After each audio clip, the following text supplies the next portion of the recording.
امیر المؤمنین حضرت سیدنا علی پاک رضی اللہ تعالیٰ عنہ فرماتے ہیں کہ ایک رات ہم نے فاقے سے گزاری۔ جب صبح ہوئی تو میں رزق کی تلاش میں نکلا تو مجھے ایک درہم ملا، تو میں نے اس کا آٹا اور گوشت خرید کر سیدۃ النساء حضرت بی بی فاطمہ الزہرا رضی اللہ تعالیٰ عنہا کو لا کر دیا۔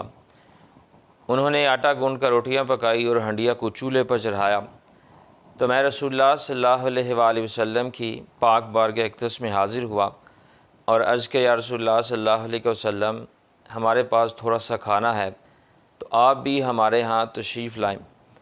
جب حضور صلی اللہ علیہ وآلہ وسلم تشریف لائے، اس وقت ہنڈیا جوش مار رہی تھی، تو آقا علیہ الصلوۃ والسلام نے سیدہ فاطمہ رضی اللہ تعالیٰ عنہ سے فرمایا کہ اس میں سے ام المؤمنین سیدہ عائشہ صدیقہ رضی اللہ تعالیٰ عنہ کے لیے نکالو۔ سیدہ فاطمہ رضی اللہ تعالیٰ عنہ نے ایک بڑے پیالے میں ام المؤمنین سیدہ عائشہ صدیقہ رضی اللہ تعالیٰ عنہ کے لیے سالن نکالا۔ پھر آقا علیہ الصلوۃ والسلام نے فرمایا ام المؤمنین سیدہ حفصہ رضی اللہ تعالیٰ عنہ کے لیے بھی سالن نکالو۔ انہوں نے نکالا، یہاں تک کہ حضور صلی اللہ علیہ وآلہ وسلم نے تمام ازواج مطہرات رضی اللہ تعالیٰ عنہن کے لیے سالن نکلوایا۔ پھر فرمایا اس میں سے میرے لیے اور سیدنا علی پاک رضی اللہ عنہ کے لیے نکالو۔ نکالنے کے بعد فرمایا اب نکالتے جاؤ اور کھاتے جاؤ۔